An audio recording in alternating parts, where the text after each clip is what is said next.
On the air everywhere, this is New England Broadcasting. Welcome to the Ron Van Dam Show. Hold on tight. Things can get a bit weird, if you like that sort of thing. Come Monday, it'll be alright.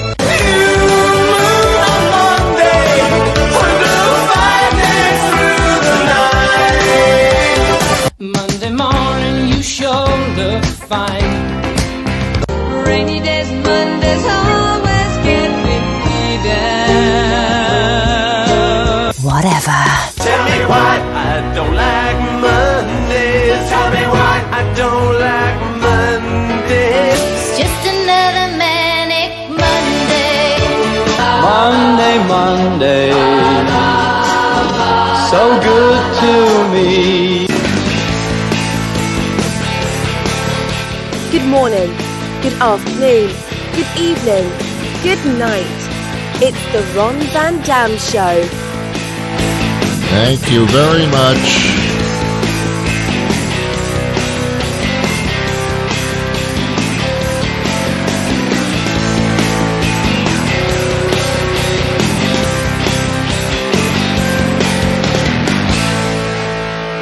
Sit back, relax, grab a cup of coffee, a cup of tea, whatever your liquid libation may be in the morning, and join us as we take a look at the world around us. As much as it's a pleasure to be with you, the pleasure is actually all yours. And now, here's your host, Ron Van Dam. Thank you very much. Welcome. How are you today? Oh my God, I'm sounding like I care. This is wonderful. What a great theatrical performer I am. It is the Ron Van Dam Show. Yeah, it is. My name is the person to whom the show refers to. And I'll be with you for the next half hour, at which time you'll be released back into freedom, and you'll find absolutely nothing has changed whatsoever. No, I hope that I do change your life to some extent. Maybe I'll make you pee more often. I don't know. Whatever. Whatever. I'm fine with it. What is this, Monday? Is that what they said? Oh, God, here we go again. Here we go again with another series of days where it doesn't matter which day of the week it is, because it really doesn't make any difference. Monday, Tuesday, Wednesday, what the hell's the difference? They all end with the word day in it, so it's a day. That's all you need to know. Well, gosh. What is this, April? I sounded angry, didn't I? What is this, April? The hell's wrong with you? This is April showers bring May flowers, apparently. So we'll wait and see about that. I'm waiting for the showers. I live in the Northeast. We're going through a minor drought. And you know what minor droughts turn into? Major droughts. Sounds like an army general, doesn't it? Or something like that. Major droughts reporting for Dirty Sorehead. May I help you? Can I, about face? I love that. You know what I like about the military, and it's one of the few things, is that they salute each other. And I think that is so proper. I think it's so cool. I think we should all salute each other. No handshakes. Stop with the freaking handshake stuff. I know the history of handshakes. You don't have to tell me. You extended your hand to show camaraderie, friendship, and basically to show that you had no weapons on you that you're going to be using. Seriously, that's the reason for the handshake. I'm exposing my hand to you in friendliness.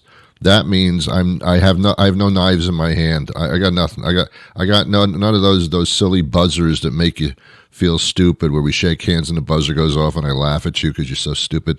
I don't even have one of those. I'm extending the hand of friendship. That's what it means.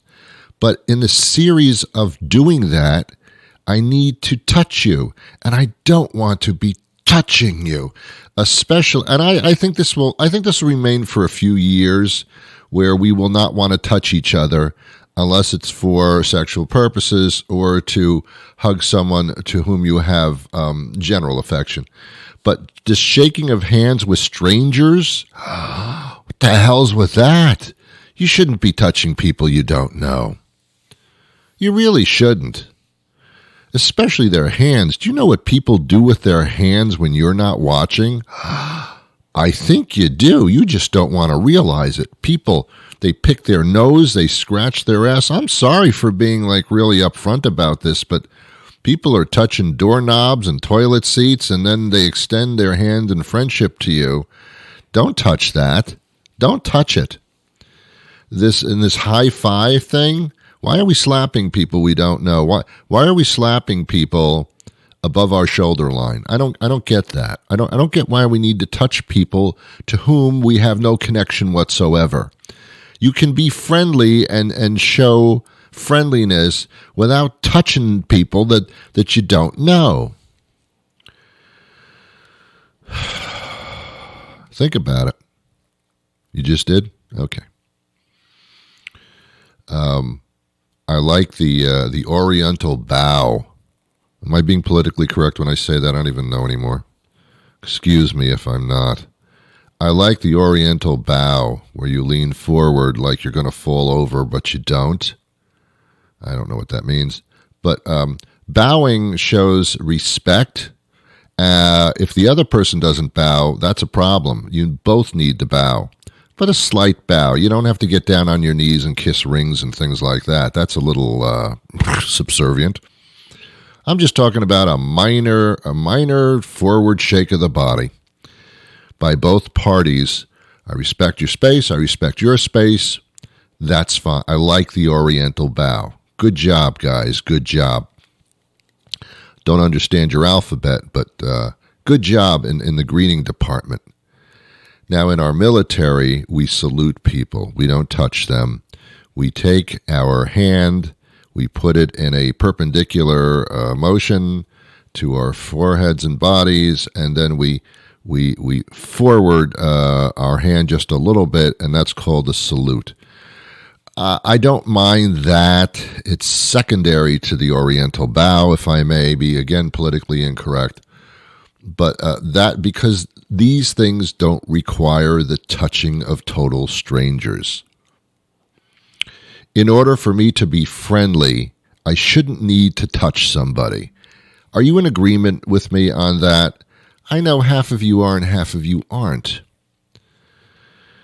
Anyway, that's my opinion, and hopefully someday we'll transform from this touching strangers thing, because apparently, according to what I've seen for the past year, that's not going to work out too well. So, all right? Yeah, thank you. That's my message for today. I'm not finished. I'm just telling you so far that's my message for today. Stop touching people. Ugh. It's not that I don't like people completely. It's just that I don't see the need to touch people I don't know. Don't you get it? This is a dirty world that we live in, man. People do some dirty... We got sewer workers. And by the way, I say to sewer workers, thank you for your service. Every day, they are down in the trenches, in the sewers, cleaning up your shit. And they are to... I don't know if they're first responders. I guess they're second responders. I don't really know. But... seriously, that's an incredible job. I mean, can you imagine being married and coming home to your wife or husband smelling like shit like that? You know, just coming out of the sewer. I'm not going to meet them at a cocktail mixer and shake their hands. Oh my God! But thank you for your service. Thank you.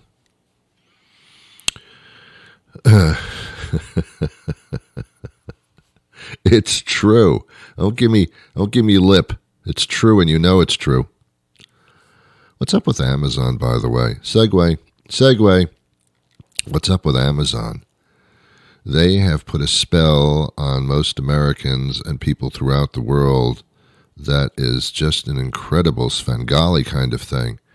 People are ordering from Amazon, and here's the catch, even if they don't want it or need it.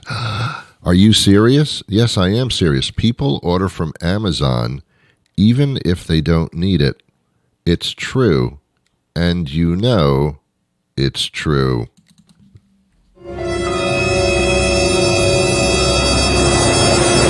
Amazon's got you by the balls. They really do. You order stuff from them, and if you don't want it, you just return it to Kohl's, even though you didn't buy it there, or you send it back for free. I mean, wow. Seriously? I mean, here's the thing. Here's the damage. I guess it's great for the economy. Well, it's great for Amazon. Let's put it that way.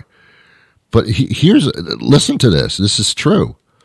If you needed something or wanted something frivolously, it's hard to say, frivolously, you would have to get dressed, put pants on. Oh my God. You have to put pants on, get in your car, or go down into the depths of the subway system or on a bus. You had to travel to a particular location where they sold that stuff, hope that they had it in stock. Otherwise, they give you a rain check, and it never rains after that. You hope they have it on the shelf, and if they do, you buy it, and then you have to lug it home on the subway, on the train, on the bus, or load it into your car, and half the time it doesn't fit or it smells funny. And then you get it home and you try it, and you keep your fingers crossed that you're going to like it. That's if you've never bought it before.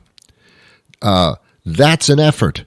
That's an effort. So it held back a lot of Americans and people around the world from just buying stuff for the hell of it, because it took a real effort to do it. And that was a good stopgap. Maybe not great for the economy, but good for you and your wallet and your pocketbook. You can't go spending money like that. You can't do that. You have to work for it, man. You got to go to the store and get it. Lug it home. Lug yourself there. Now, that's all gone. The hunt is over. You go to your desktop or to your stupid little phone, and you click on something. It's already got your credit card in there and all your personal information. Your sexual contacts. It's got everything already. Pictures of you sending weird stuff to your boyfriend or girlfriend. It's got that on file. So you go to your computer, your phone, and in like 10 seconds, it's been ordered, and then you get a notification it's on its way to you the next day. That's dangerous. That's not good for you. As a result, you're buying stuff that you really don't need, or you wouldn't have the wherewithal to get up and get it yourself. I've told this story well, first of all, that's the end of my Amazon thing. Amazon is toxic. It's the Quaaludes of the buying society. Quaaludes, it's cocaine, man. It's the drug, okay? It's the drug, okay? It's the drug of society. I thought Facebook was a drug of society. It is, but Amazon is the purchasing drug of society. And then there's a remote control. I've told you this story before. I grew up when I was a little tiny child. My father used me as remote control, and I didn't even need batteries. My father would say, "Will you get up and change a channel there?" Because they didn't have remote controls back then. Someone had to get up and turn a knob on a TV set. Millennials think that I'm on drugs right now. That's the way it really used to be. Millennials are saying that's absurd. That's just crazy. That's absurd. What are you in the Stone Age? Kind of was. But if I wanted to change channels, I had to get up off my ass and change it.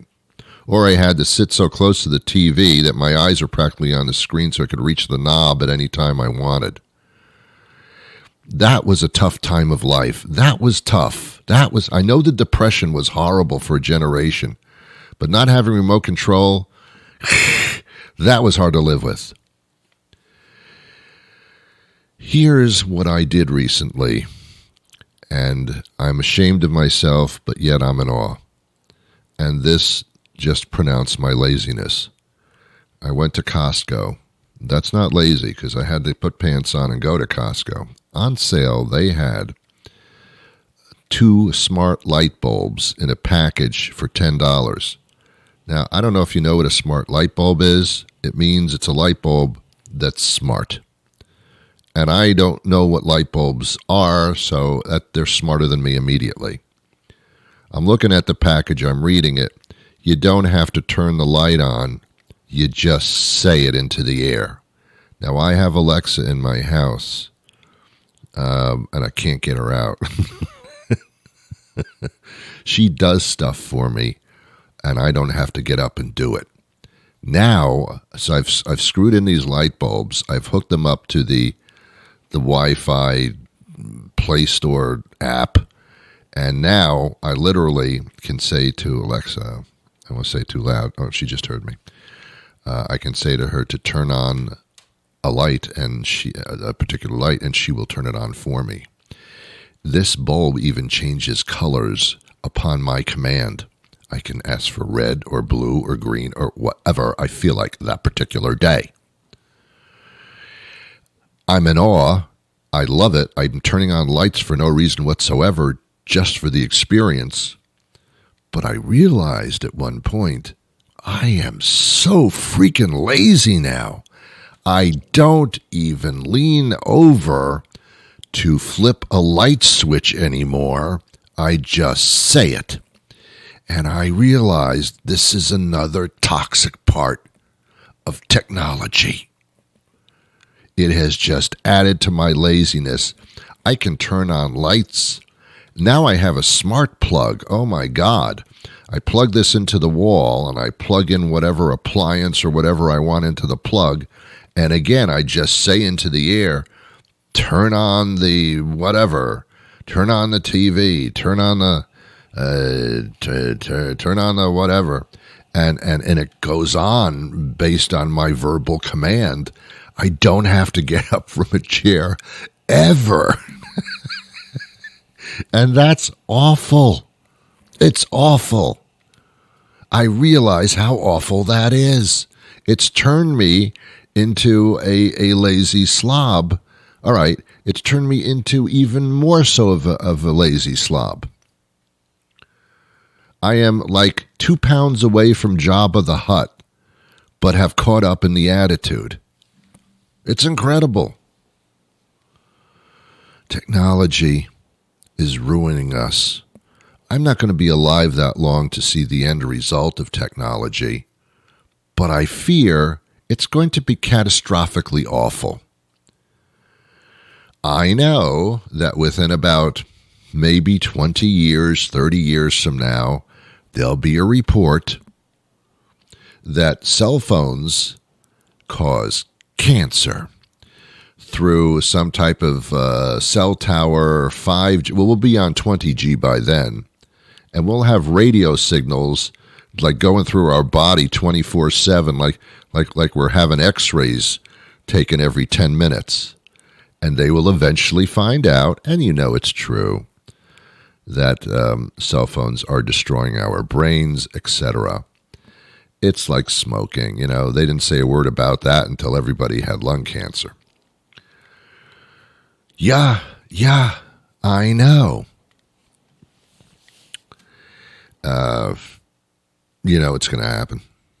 You know that you're going to find out that all these plastics that we have, all these plastics and plastic packaging and plastic bottles and plastic this and plastic that, you know that those plastics somehow are seeping into our body through the foods that we eat, the fish that we eat, the way that the food is packaged in plastic. Some of that is getting into the food source, into the water bottles, you name it. And we'll find out in a couple of decades from now, maybe a couple of decades in 20 minutes, that there's more plastic in our bodies than there ever has been, and it's starting to affect our physiology and all the biology of the whole thing. Again, I won't be around to see it. Text me. We're going to find out a lot of the stuff that we're doing. And then, of course, the planet, well, you know, we're on a collision course with destroying our own planet for our own convenience, where nature and God, if you're into it, have provided energy sources such as the sun, the movement of the oceans, the wind, the atmosphere gives us wind. All these power sources have been given to us on a golden platter of love through the planet as it was intended to be and naturally is. But instead, we went the route of drilling into the ground, running vehicles, polluting the skies. I mean, the whole freaking bit. And we took really no advantage of what was there all the time that wouldn't have destroyed the planet at all. Yeah. Do you know why? 'Cause humanity is a bunch of schmucks. Oh, there are plenty of people who are aware of the environmental crisis and the plastics and all that stuff. Yeah, they take advantage of it because we're all human. It's like, I don't want to eat animals, but I do now and then. So, we're all to blame. But I'm telling you, man, we're just a bunch of schmucks that are out for ourselves. We're like walking Donald Trumps. We only care about ourselves and our comforts and our own success. And that's all we care about. And they have all these churches. Did you see all the churches that there are in the world? All these religions where you're supposed to love your fellow man and your fellow woman. It's great rhetoric, but we don't practice it. My God, there's more crap than ever really going on. There's more racial tensions and bigotry than love your fellow man. Like, what? I mean, come on, man. We've got all the ingredients for everything to be beautiful, but there'll always be the yin and the yang. Now, I don't know which is which, but the evil part is gonna win it out. Gonna win it out because the good part just becomes too complacent. Good people become complacent. Bad people are driven. Evil is driven. Goodness is peaceful and laid back. That's what's going to do it, man. All right. Anyway, did you think you were going to get like a social lecture today? I didn't think I was going to give it. I just wanted to talk about not touching people and handshakes. That was my original thought. Then somehow you led me here. I don't know. I have no time for a guest today. Isn't that odd? Isn't that going to be weird? But I do have time for a little bit of a commercial break. And that means that it doesn't mean I'm going to try to sell you something. It means that I can't talk forever and I need to just, chill for a second. So, how about this? Hey, are you looking for wine? You got a party coming up or something? Special occasion stuff and you need wine? Well, you need to come on over to Jimmy's Wine-O-Rama and get some. I'm Jimmy. Hey, how are you? I've got all the best wine, and I have personally tried each and every one of them a number of times because I'm Jimmy. Hey, how are you? Jimmy's Wine-O-Rama, that's me, and it's the place to get wine. I'm an expert. We have specials this week. Cabernet Sauvignon. It's red wine, and it's like $10. Or maybe you want to be drinking Pinot Perino. It's white. Chicks like it. And it's $7. So you come here. It's Jimmy's Wine-O-Rama. It's wine, bunch of it. I'm Jimmy, and I may have a problem, but you won't have any problem saving money on wine at Jimmy's Wine-O-Rama. I'm Jimmy. Hey, how are you? I think I already said that. Did I say that already? I said that already. Have you heard of alcoholic seltzer? I had an interview with, I won't say the name of the company, about 2 weeks ago. I interviewed the guy that was introducing this alcoholic seltzer. It's becoming the big thing. And I even told him during the interview, and I'll say it again, that is a dangerous combination for a lot of America. And here's what happens. And I went to a gathering yesterday, and I had some alcoholic seltzer. Because I just did. I knew better, but I just did. Here's what seltzer does to me and half the population of the world. It gives you gas. So now you take your inability to contain your own gas and throw some alcohol into it. And you got people just partying with their gas without even caring. It's just, oh my God. After I drank a can of that stuff, I just said, oh, this was like a bad idea. I'm not into, I would rather have wine. Boy, I wish I had a commercial about wine. I would rather have wine than put gas into my body beyond the gas that it already apparently manufactures on its own. I've got a gas manufacturing plant inside my body, apparently, and there is no reason to fuel that. Because too much gas inside one's manufacturing gas body will cause an internal explosion that either will make you bend over in pain or cause great harm to those around you, and they could be your loved ones. So I don't understand this alcoholic seltzer. I also don't understand these beer places that I think they're called IPAs, IPGs, PIGs. I don't know. They apparently brew their own beer and then they open it up to the public. And you're peddling gas to people. You're just be careful.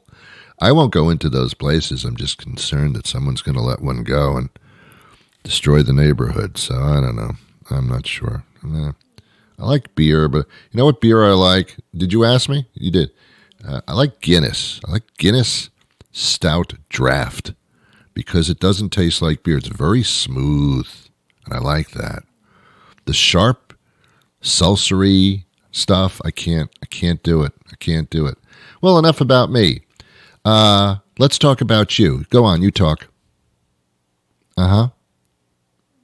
Mm-hmm. Oh, really? Really?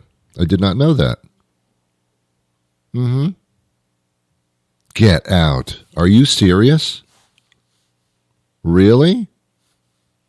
No way. That's amazing. That is amazing. Yeah, that's hard to believe. It is. I know. I do believe it. It's just hard to believe. Wow. Wow. Whoa. That's awful. That is just awful. I mean, that's great. I'm sorry. That is great. Yes. Okay, you've talked enough. I'll be back again tomorrow with a brand new show. Until then, I wish you peace.